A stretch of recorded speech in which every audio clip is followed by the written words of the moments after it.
Thank you. Macon-Bibb County leaders say the phone lines are back after an apparent cyber attack, but internet service and email are still out.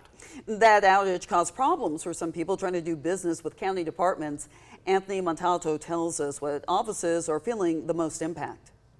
Macon-Bibb County hasn't said too much about what's going on with their systems and servers, but whatever it is, it does look to be impacting county business in certain departments. For example, Tuesday's county commission meeting had to be broadcast via cell phone instead of the usual professional broadcast equipment. Quite frustrating, to say the least. All day, Macon-Bibb County has seen the effects. I was given a number to call to see when we can come back. From a closed session at the commission's morning meeting, I want to make sure that we carve out some time to talk about the cybersecurity event. No, sir, we're not going to be talking that out here. We'll be talking about it in just a second. To plenty of other county business. Bibb County Superior Court says they can't process documents or take online payments, and at the Bibb County Tag Office, Lacey Smith couldn't register her car. I had to take time out of my work schedule, and luckily I had my mom to come over with my little one too, so you know, a lot of moving pieces to get this done. Even non-county offices were affected. Anytime Bonding says they're not issuing bail bonds because the sheriff's office doesn't have access to certain records or email. But Mayor Lester Miller says other than that, the sheriff's office is mostly unaffected. The public safety is running smoothly as ever, and there's absolutely zero concern with the Board of Elections.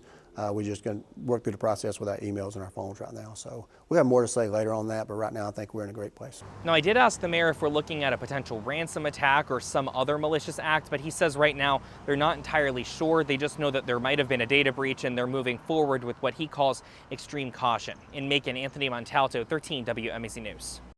Sheriff David Davis says people can still bond out. It's just a little slower than normal since they're using paper records. While Anytime Bonding won't use those, Allstate Bonding says they are issuing bonds. The county says there's no timeline for getting the network back up. They say any service that uses their website, like parking reservations and bill payments, is also down. Ever since 4 inmates escaped the Bibb County Jail, county leaders have discussed the possibility of a new one.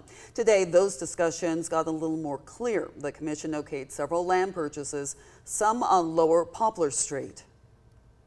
I think that's probably the only place that we have in our inventory after these sales that you could have a potential complex. I'm also interested in expanding the 911 and the EMA center as well, so it gives you a nice little potential there for a complex.